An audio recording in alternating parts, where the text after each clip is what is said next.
YK TV ప్రేక్షకులకు నమస్కారం. ఈనాటి మన దేవాలయాలు కార్యక్రమానికి స్వాగతం.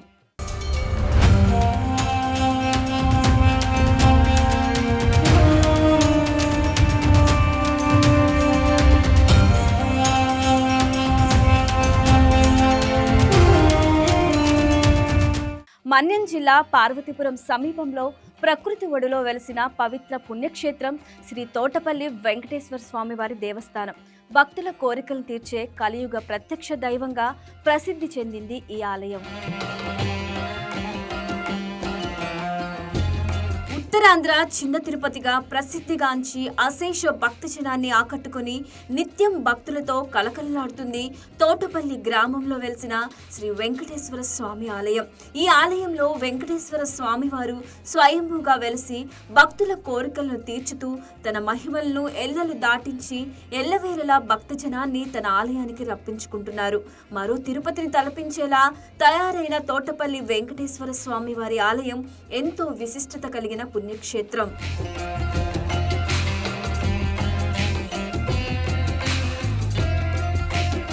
మన్యం జిల్లాలోని పార్వతీపురం పట్టణానికి 17 కిలోమీటర్ల దూరంలో ఉన్న తోటపల్లి గ్రామంలో స్వయంభూగా వెలిసిన ఈ వెంకటేశ్వర స్వామివారి ఆలయం అత్యంత విశిష్టమైనది.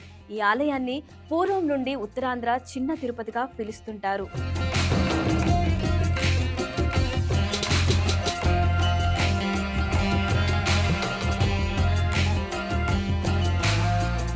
ఈ ఆలయం తోటపల్లి ప్రాజెక్టు దగ్గరలో నాగావళి నది ఒడ్డున ఉంది.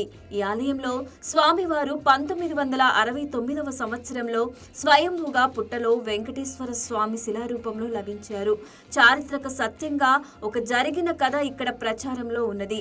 స్వామివారు ఉన్న పుట్ట వద్దనే 3 సార్లు బస్సు బోల్తా పడినప్పటికీ ఏ ఒక్కరికి ఎటువంటి గాయాలు కాకపోవడంతో బస్సు యజమాని పదే పదే అక్కడ ఎందుకు బస్సు బోల్తా పడుతుంది అని రోడ్డును పరిశీలన చేయగా ఆ సమయంలో పశువుల కాపర్లు కొందరు అక్కడికి వచ్చి ఈ మర్రి చెట్టు వద్ద పుట్ట నుంచి ఒక నాగుపాము ప్రతిరోజు ఉదయం సాయంత్రం వెళ్లి రావడం తాము చూశామని, దాని ప్రభావం కారణంగా బస్సు బోల్తా పడుతుందేమో అన్న సందేహాన్ని వ్యక్తం చేశారు.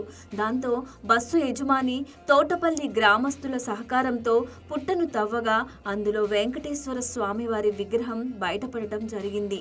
దీంతో స్వామివారు దొరికిన చెట్టు వద్దనే చిన్న పందిరి వేసి పూజలు చేసేవారు. అలా స్వయంభూగా వెలిసిన స్వామివారి మహిమ ఉత్తరాంధ్ర మొత్తం ప్రచారం కావడంతో భక్తుల రాకపోకలు రోజురోజుకు పెరగడంతో పుట్టలో వెంకటేశ్వర స్వామిని తీసి వీరఘట్టంకు చెందిన డాక్టర్ నల్లన సాంబశివరావు ఇతర ప్రముఖులంతా కలిసి ఆర్థిక సహకారంతో ఆలయం కట్టి అందులో స్వామివారిని ప్రతిష్ఠ చేశారు. 1969వ సంవత్సరంలో పుట్ట నుంచి విగ్రహం తీసే క్రమంలో గుణపం తాకిడి వల్ల విగ్రహం కింద భాగంలో చిన్న బీట ఏర్పడింది. ఆ బీటును చూసి వీరఘట్టంకు చెందిన సర్వజోష్యులు లక్ష్మీ నరసింహ శర్మ ఈ విగ్రహం ప్రతిష్టకు పనికిరాదు అన్నారు. ఆయన మాటలను దేవాలయ వాస్తు పండితులు కూడా బలపరిచారు. 1972వ సంవత్సరంలో నూతనంగా నిర్మించిన దేవాలయంలో నూతన విగ్రహమే ప్రతిష్ఠించి తీరాలని చెప్పారు. కమిటీ వారు కూడా వారి ప్రతిపాదనను అంగీకరించి నూతన విగ్రహాన్ని తీసుకువచ్చి ప్రతిష్ఠ చేసి నిత్య పూజలు జరుగుతూ వస్తున్నారు.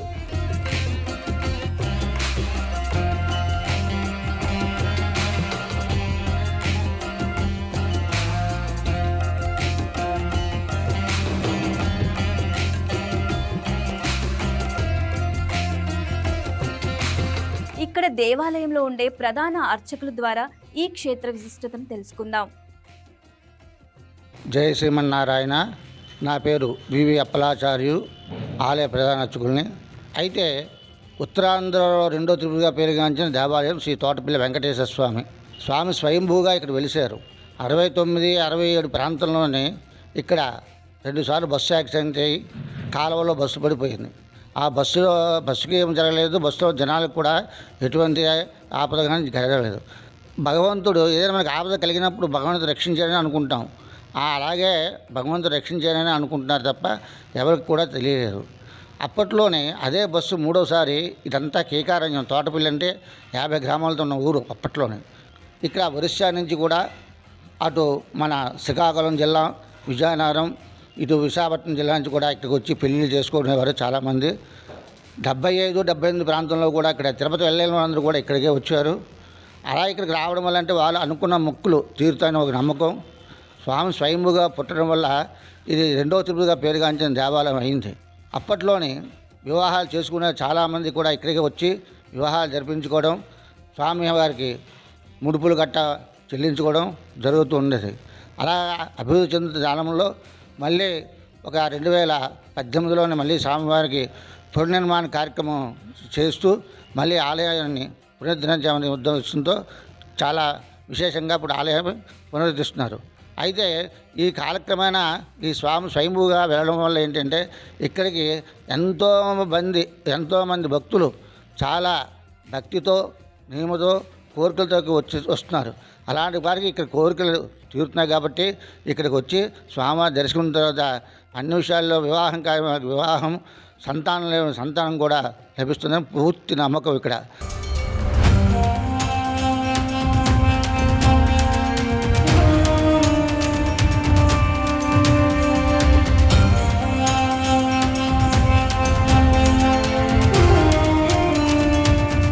ఈ క్షేత్రం ప్రశాంతమైన ఆధ్యాత్మిక వాతావరణానికి నిలయంగా నిలుస్తుంది.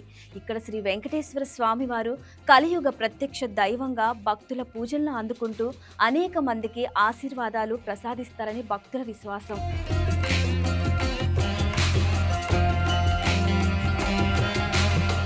మన్యం జిల్లాలోని పార్వతీపురం పట్టణానికి 17 కిలోమీటర్ల దూరంలో ఉన్న ఈ తోటపల్లి గ్రామంలో వెలిసినటువంటి ఈ వెంకటేశ్వర స్వామి ఆలయం అత్యంత విశిష్టమైనది. పూర్వపు రోజుల్లో తిరుపతి వెళ్ళలేని వారంతా ఈ తోటపల్లికి వచ్చి ఈ ఆలయంలో ఉన్న వెంకటేశ్వర స్వామి వారిని దర్శించుకొని స్వామివారికి తలనీరాలు ఇచ్చి మొక్కులు తీర్చుకునేవారు. అంతేకాక ఈ ఆలయం వద్ద నిర్మించిన కళ్యాణ మండపంలో రోజుకు 200 వరకు పెళ్లిళ్లు జరిగేవి. అక్కడ అన్ని పెళ్లిళ్లు జరిగేవంటే ఆ ఆలయానికి ఆనాడు ఎంతగా భక్తులు వచ్చేవారో అర్థమవుతుంది. ఈ ఆలయంలో లక్ష కుంకుమార్చన, వార్షిక కళ్యాణ మహోత్సవం వంటి కార్యక్రమాలు అత్యంత వైభవం జరుగుతాయి. దీంతో పూర్వం నుండి ఉత్తరాంధ్ర నివాసులంతా తోటపల్లి వెంకటేశ్వర స్వామి ఆలయాన్ని ఉత్తరాంధ్ర చిన్న తిరుపతిగా పిలుచుకుంటూ తిరుపతి కంటే తోటపల్లి ఎక్కువగా వచ్చి స్వామివారిని దర్శించుకొని మొక్కులు తీర్చుకుంటూ ఉండేవారు.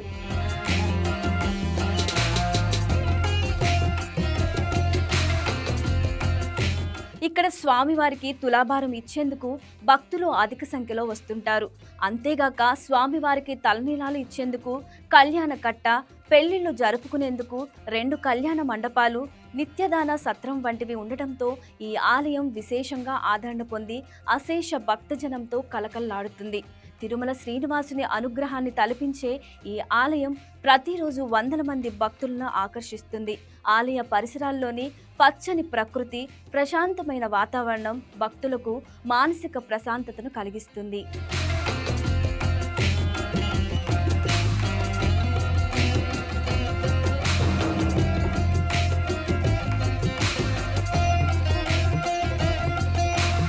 (1972) నుండి తిరుమల శ్రీ వెంకటేశ్వర స్వామివారికి ఆలయంలో ఏ విధంగా నిత్య కళ్యాణంతో పాటు జరిగే అన్ని రకాల సేవలు ఈ ఆలయంలో కూడా అనునిత్యం జరుపుతూ వస్తున్నారు. ఇక్కడ స్వామివారికి తులాభారం ఇచ్చేందుకు అధిక సంఖ్యలో భక్తులు వస్తుంటారు. అంతేకాక స్వామివారికి తలనీలాలు సమర్పించేందుకు కళ్యాణ కట్ట మరియు పెళ్లిళ్లు జరుపుకునేందుకు 2 కళ్యాణ మండపాలు, నిత్యాన్నదాన సత్రం వంటివి ఉండటంతో ఈ ఆలయం విశేషంగా ఆదరణ పొందింది. అశేష భక్తజనంతో కలకలలాడుతుంది. తోటపల్లి గ్రామంలో ఉన్న వెంకటేశ్వర స్వామివారి ఆలయంకి భక్తులు అధిక సంఖ్యలో వస్తూ ఉండడంతో ఆదాయం కూడా ఎక్కువగా వస్తూ ఉండడం చూసి ప్రైవేటు ట్రస్టు ఆధీనంలో ఉన్న ఈ ఆలయం దేవాదాయ ధర్మాదాయ శాఖ తన ఆధీనంలోకి తీసుకుంది. అనుకుని కొన్ని అధికారిక పరమైన మరియు ఇతర ఇబ్బందుల వలన అర్చకుల సంఖ్యను దేవాదాయ ధర్మాదాయ శాఖ వారు తగ్గించడంతో ఇక్కడ జరిగే పెళ్లిళ్ల సంఖ్య గణనీయంగా తగ్గిపోయింది.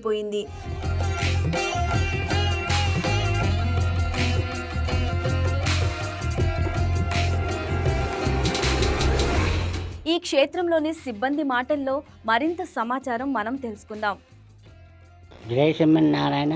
మేము ఈ పరిసర ప్రాంతాల నుండి మా పుట్టినప్పటి నుండి చూస్తాను. ఇది చాలా మహిమ గల దేవాలయము. 2వ తరగతిగా పేరుగాంచింది. ఒకప్పుడు ఇది ఎంతో పవిత్రమైన క్షేత్రము. రాను రాను ఇది సరైన ఆలనా పాలన లేక శిథిలం వ్యవస్థకొని మళ్ళీ గవర్నమెంట్ స్పందించి ఇది బాగా చర్యలు తీసి మొన్న లక్షల మీద పెట్టి డబ్బు ఖర్చు పెట్టి మళ్ళీ అలాగే డెవలప్మెంట్ చేశారు. పేదవాళ్ళకి ఇదే చిన్న తిరుపతి. మేము అనేక కోరికలు మా మనసులో ఉన్న కోరికలు కూడా నెరవేర్తాయి. 1968లో ఇది తోటపల్లి దేవస్థానం 2-3 బస్సులు పడిపోయాయి సార్. 2-3 బస్సులు పడిపోయిన తర్వాత ఏమిటి ఎవరికి ఒక చిన్న దెబ్బ అయిన తగలకుండా ఉంది ఏటి మహత్ అనేసి రోడ్డు పని అవుతుండగా తవ్వుతుండగా ఆ చెట్టు కింద అనమాట ఈ దేవుడు పుట్టలో నుంచి వెలిశాడు సార్. ఫస్ట్ తరువాత గ్రామస్తులందరూ చిన్న పందిర్లాగేసి చిన్న డొక్కుల్లాంటి పెట్టి ఉండీలు పెట్టి చేస్తే రోజుకు ఒక ఉండి నిండిపోతుండేది. ప్రతిరోజు తండాలుగా జనాలు వచ్చేవారు. ఇదంతా చూసి నల్లాని సాంబశివరావు గారని వీరగొట్టం వాస్తవ్యులు వచ్చి ఇది చూసి ఏదో పవిత్రమైందని సరి ఇక్కడ చిన్న కమిటీలాగా పెట్టి ఆయన మొదట వైభవాన్ని పూర్తిగా జనాలకు తిరిగి పూర్వ వైభవం అంటే గుళ్ళు మొదట ప్రారంభించిన ఆయన వీరగొట్టం అంటే ప్రైవేట్ ట్రస్ట్ అండి సార్. ప్రైవేట్ ట్రస్టీ ద్వారా జరిగింది. బాగా కోవిల్ డెవలప్ చేశారు. బాగా అయిన తర్వాత చిన్న తిరుపతిగా పేరుగాంచి బాగా జనాలు ఎడ్ల బళ్ళతో మీరు అన్నట్టు రాత్రి వచ్చి కూడా ఉండేవాళ్ళు. ఎంత జరుగుతున్నా సరే ఈ కార్యక్రమాన్ని చేస్తుండగా పెళ్ళిళ్ళు రోజుకి ఎన్ని అయ్యేవో తెలియదు. తోటపల్లి వెళ్తే మనకి తిరుపతి వెళ్ళవలసిన అవసరం లేదు. ఇక్కడ మన చిన్న తిరుపతి ఉంది అనుకొని గిరిజన ప్రాంతాల నుండి ఒరిస్సా నుండి విశాఖపట్నం చుట్టుపక్క జిల్లాల నుండి కూడా ఇక్కడికి రావడం దేవుడి మీద ఏంటంటే పూర్తి నమ్మకంతో అంతమంది కూడా ఇక్కడ కొలిచేవాళ్ళు. అప్పుడు పెళ్ళిళ్ళు కూడా చాలా బాగా జరిగేవి. మ్యాక్సిమం 200 మ్యారేజెస్ కూడా ఒకే రోజు జరిగాయంటే అతిశయోక్తి కాదు. ఇక్కడ ఆర్థికంగా దేవాలయం అభివృద్ధి అయింది. చాలా డబ్బులు వస్తాయని చూసిన తర్వాత ప్రభుత్వం దీన్ని స్వాధీనం చేసుకుంది. దేవాదాయ ధర్మాదాయ శాఖ వాళ్ళు తీసుకున్న తర్వాత కొన్ని రోజులు బాగానే నడిచింది. తర్వాత ఇవన్నీ శిథిలావస్థకి చేరిపోయాయి. కంచి కామకోటి పీఠాధిపతి విశాఖపట్నంలో ఉండే వైష్ణవి మేడం గారి ద్వారా ఒక 50 లక్షల రూపాయలు విరాళాలతో ఈ పునర్నిర్మాణం చేస్తున్నాము. ఇంకా చేయవలసిన చాలా అవసరం ఉంది. ఇప్పటి వరకు మన్యం జిల్లాలోని పార్వతీపురం పట్టణం దగ్గరలోని తోటపల్లిలో వెలిసిన శ్రీ వెంకటేశ్వర స్వామి ఆలయ విశిష్టతను తెలుసుకున్నాం. మరొక ఎపిసోడ్లో మరికొన్ని వివరాలు తెలుసుకుందాం. సెలవు.